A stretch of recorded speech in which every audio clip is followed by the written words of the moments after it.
So I'm here with Ray Hartwell, who is the director for Grateful Living for the Georgia Cumberland Conference. And Grateful Living, that's something that I haven't heard before. Tell me a little bit about that. Why is your department called Grateful Living?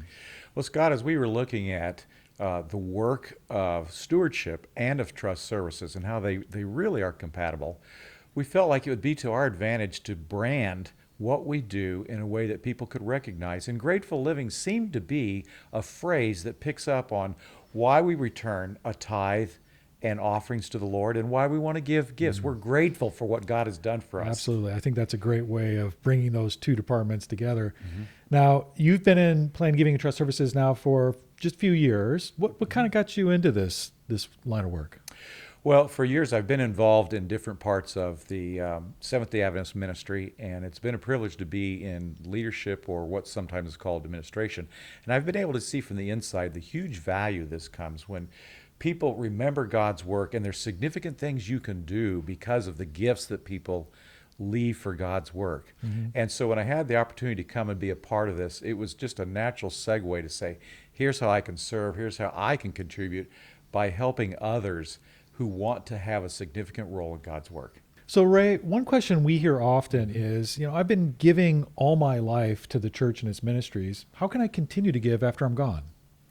Scott, there's some wonderful people that have that kind of question, and they are so passionate about Yes, the return absolutely. of Jesus and what Christ is calling us to do in mission. They want to make sure that they can continue to do something for Jesus and for our mission. The marvelous thing is that's what we're here for in Plan Giving and Trust Services. We can sit down and listen to your heart, your passion, your desires, and also where you are in life and the things you want to see accomplished.